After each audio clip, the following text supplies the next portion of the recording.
You are now listening to the Real Afro Unity podcast with our hosts, Daring and Io, where they'll be discussing various topics that affect our African diaspora. With these conversations, they aim to hopefully bridge the gap between us African Americans with the Nigerian diaspora. They will dismantle the myths and share a new perspective. Please sit back, relax, listen, and enjoy the conversation.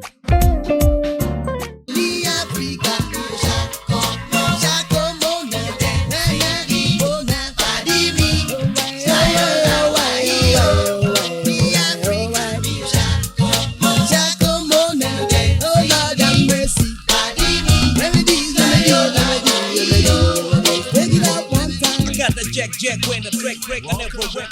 Check out what back, got momentum. Episode of our series, taking it back to Afrobeats, looking back, seeing how far we've came with Afrobeats. And Gary's starting us off right, man, as promised.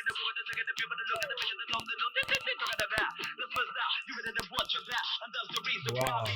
That caught your attention, right? Wow. So yeah, please explain this to us, man. I don't want to interrupt people. Okay.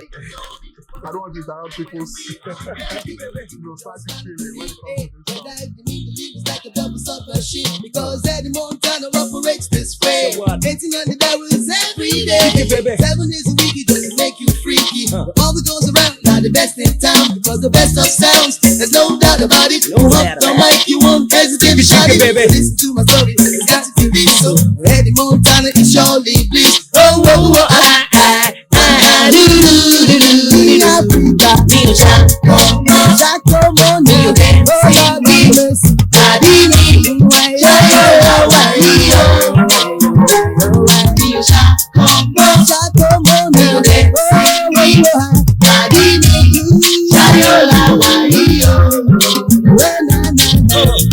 Guess between the freeze and sneeze. When I drop this mic before the people chorus keen. You better to watch your back, you're thinking I'm posing. When I shake your booty, then you think the whole Odie. You better to tell me really what you done know. Let me tell you really what you done know. Let me take you back to the DJs and yon. You better to know this remedy you can solve. When I'm on the mic, I said the whole. And you know, like this is the rap side. You know, like they have this chorus rap. Idris Abdulkarim was a rapper. Eddie Montana was more like the chorus guy.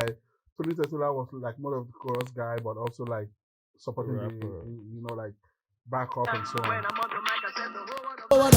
I go on and on with the mic in my hand like a unicorn. Cheeky, baby. Unicorn horn.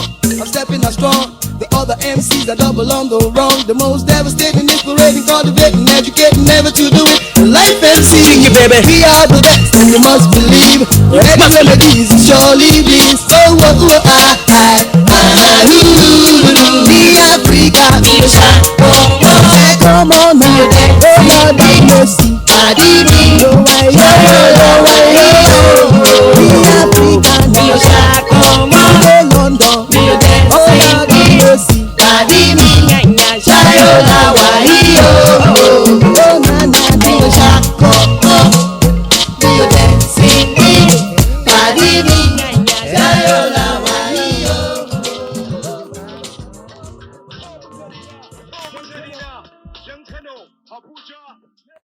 Yeah, ladies and gentlemen.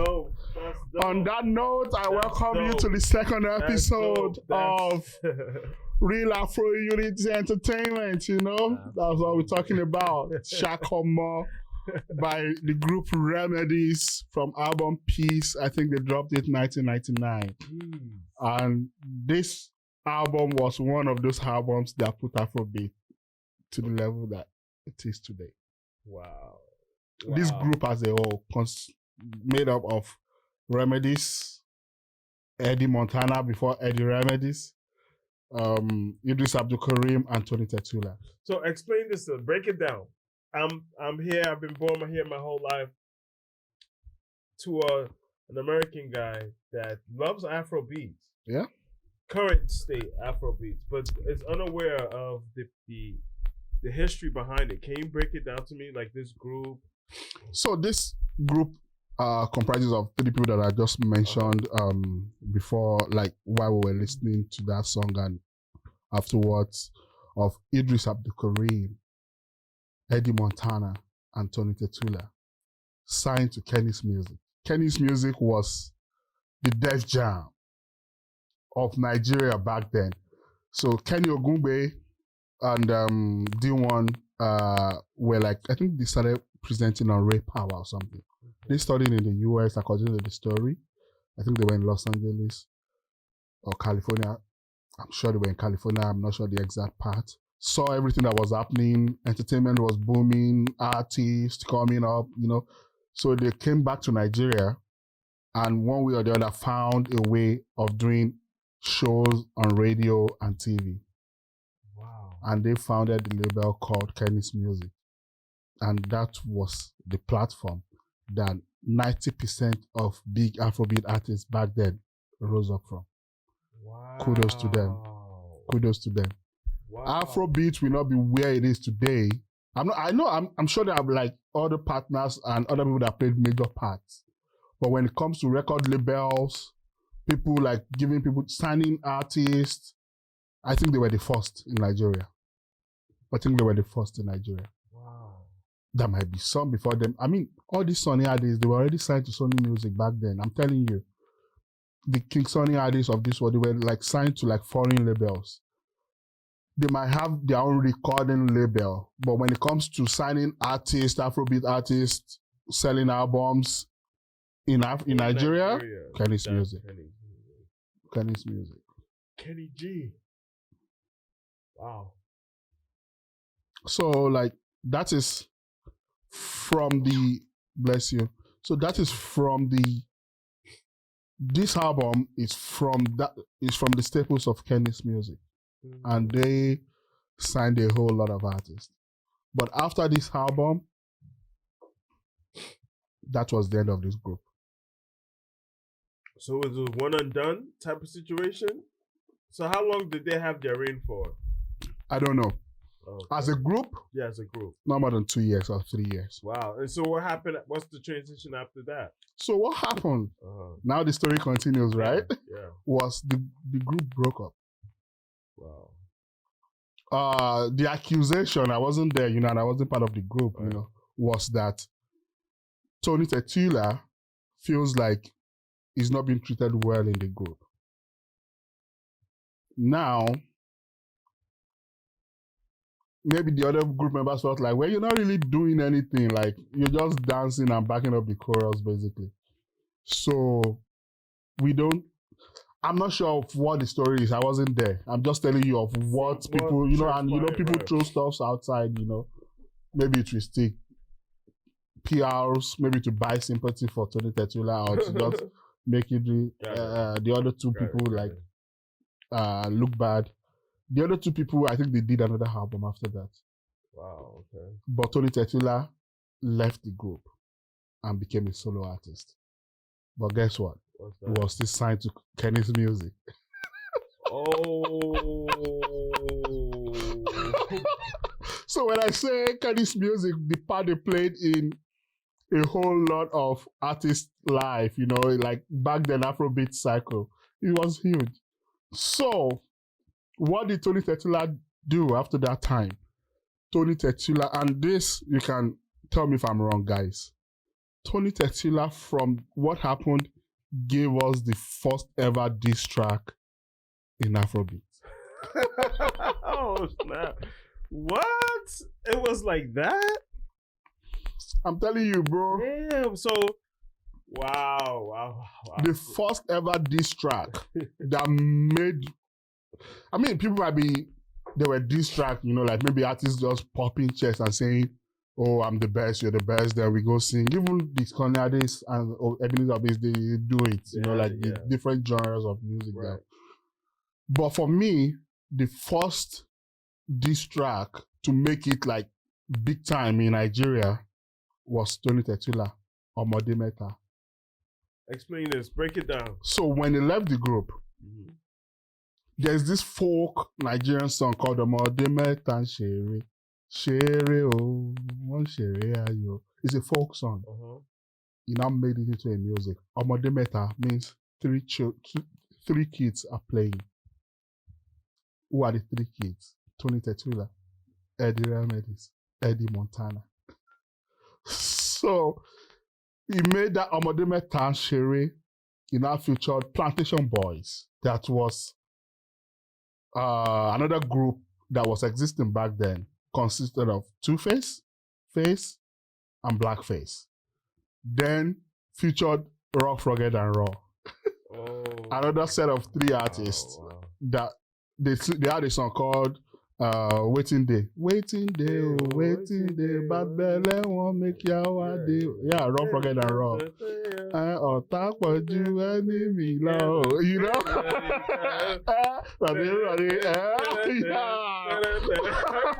You remember that song, right? Yeah. Rock, Rugged, and Raw. So Tony Tetula featured Plantation Boys and Rock, Rugged, and Raw in the song titled Omode Meta. They tore into Idris Abdul Karim and Eddie Remedy. Wow. And that song was what made Two-Face Two-Face, to the best of my knowledge. Yes, absolutely. He didn't sing any song. I think he was just backing up, making some lovely sounds at the background. But people were like, who is making this sound? You know, like, who is this person? Slim, good looking, nice voice, you know? Yeah, very charismatic. And that was what took Tony Tetula off. Omode Meta, the first ever diss track. If I'm wrong, let me know. We have to insert that here. So editor, please insert that song here so we can know what that is. Wow. So now from there, what would you say has been the influence of this group that you just discussed with today's music? So they all broke out and formed their own side. So Eddie Montana too went out. Idris Abdul Karim too went out and gave us Ashewo and some other, and gave us Jaga Jaga and gave us lovely tunes, you know. Tony Tetula also broke out and gave us You Don't Eat My Car, you know. You remember that song? Yeah. You Don't Eat My Car, Oyibo Rekwete. Oh my Lord. That is what I was telling you, like, when it comes, if you compare Shakomo to You Don't Eat My Car, they are different because you cannot really know all the wordings in Shakomo. You can know the chorus, but to learn all these rappings is going to be difficult. However, You Don't Eat My Car. As I walk out on the road, say one baby, you can sing along with it. It's like a rhyme, you know, like you can. Wait, so what about Down for Driver? I remember that was a big one too. Oh, they came over like after some time. Now I'm picking you from late 90s, early 2000s the groups that we had then. And then Lagbaja came out of nowhere. Then Lagbaja, then so a whole lot of artists came. What's that guy called though from the Ivory Coast? Makosa, I think. If the question you've asked me about it is, if you ask me, I'm looking up again.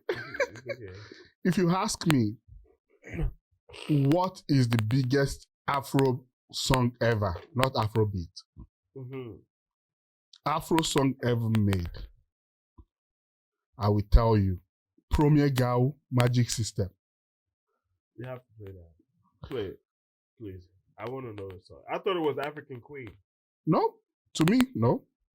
Because you're speaking from living in Nigeria, the biggest song, or just globally the biggest song? Globally the biggest song. The biggest Afro song ever made. Here it is. All right.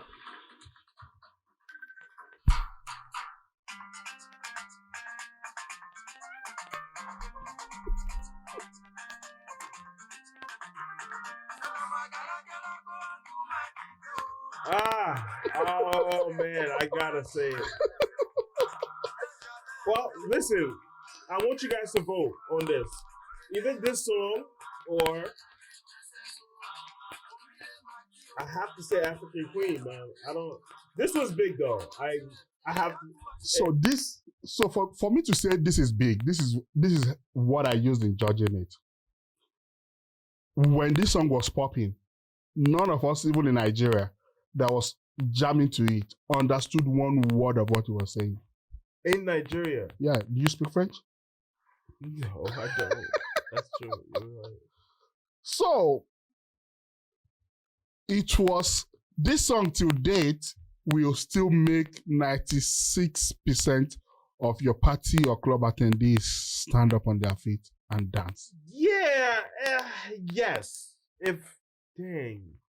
But that wasn't the question. It said the biggest Afro song, not Afrobeat. I'm not saying that's French. No, in Africa, the biggest song ever came out of Africa for me is Premier Gal.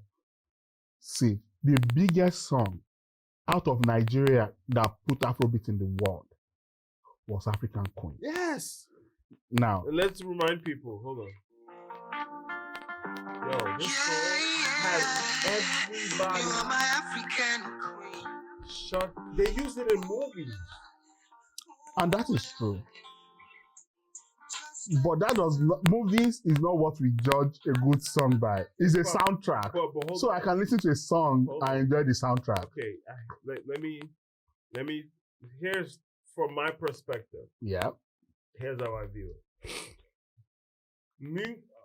Music obviously is one medium of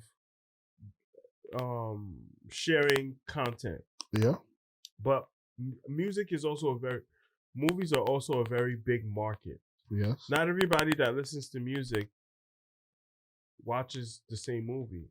Yes. And not everybody that watches the same movie listen to certain artists. Yes. You know, so when you have that kind of exposure in a movie, it's for life, and you're a part of history. That movie, you understand what I'm saying? Yeah. And so that's what it widens your audience. So yes. if I'm looking at a song that that widened our audience in terms of like people globally, I have to say this song because see, I'm not taking away from what African Queen did.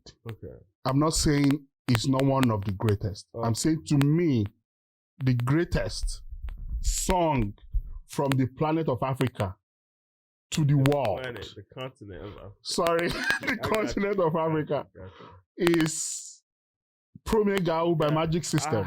Now look at it this way. Damn, that's good. That's a good one. Afrobeat is not on the same category with Premier Gal. They have their own, they call it Makossa or whatever they call it. Yeah. So they are not on the same, even though they're both from Africa, they are not the same thing. Same genre. Yeah. But I feel like the effect of what Magic System, yes, in society, even penetrating countries that don't understand that language. It's not as if African Queen Two-Face did not also cross over to French-speaking countries. It did. But it's English speaking. It's an English song. Even if it was played in Cote d'Ivoire or Mali and they speak French, African Queen might have gotten there as well. Right. But as at this time, there was no internet. There was nothing like that. These songs, I mean, it was still able to the early stage of the internet. Yeah, early stage. No, nobody was big on YouTube or social media. Let me put it that way. There was no social media. And for it to still have that kind of impact till date. DJs still have that on their mix. Till tomorrow. Yes. People are still jamming it. Now, why Two-Face song is also a great record, but might not be really referenced till date, is because it's not a party jam. It's not. Yeah. It's not a wedding song. Yeah, it's not a party jam. Like it's not. If you play African Queen, people sing along with it. If you play Magic System, they're dancing. People stand up and start dancing. Yeah. You know? Yeah. So hello. We just had some it's okay. We just had some fun distract us. Let me put it that way. Anyway, so that is why I say, like, I'm not dissing I'll be stupid to do that. Dissing African Queen. No, I'm not dissing, but I'm saying to me, Magic System is top That's notch. one of one. But anyway, moving forward, I look at it this way and I say, going back to the storyline of Afrobeat, Plantation Boys, Blackface, went heavy on remedies, like give them back to back. We're gonna play that song. Yeah. Omodemeta. Tony Tequila, Let's do it now. featuring Rough, Rugged and Raw, Blackface, Two-Face, Plantation Boys. That this record is the first heavily circulated diss track in Afrobeat history. Yeah. Let me know if I'm That wrong. looked gangster as hell too. He looked like the.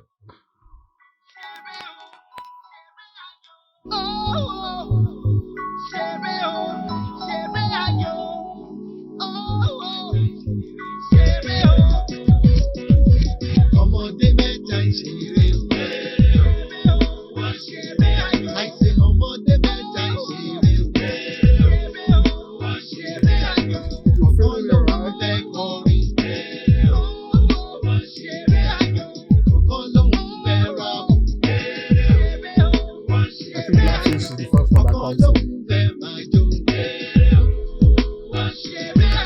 Ṣeré yìí tó ń fẹ́ kọrin. Èyí tó fẹ́ rap. Wọ́n wá fẹ́ wọ́n fẹ́ gbẹ̀ẹ́. Àìsè wọ́n wá fẹ́ wọ́n fẹ́ gbẹ̀ẹ́. Blackface from the group Plantation Boys. Trying to contest me when I'm on the game. I see them, I go be in the ram, but he said I can go and I can go on and I can keep the party jumping on. Used to Just hang the out rest on. We back home when you hang out with the wrong wrong kind of fellas. Starting getting jealousy, I was callous and they got rebellious. So I pitched my tent in the plantation and we created tracks that ain't gonna hypnotize the whole nation. Why you too old to the runs? Why Blackface you was people think that I bet you now? Blackface was hard on this track, man. Proud of love, or what it takes to be MC, so spread the very cool disease. And then you ride on course. He said he, and if you down with a Tula, you ride on course. Look at your face. Alright guys, on this note, Ọmọdé mẹ́ta we're wrapping this up. This song continue playing and see you on the next episode. Peace out.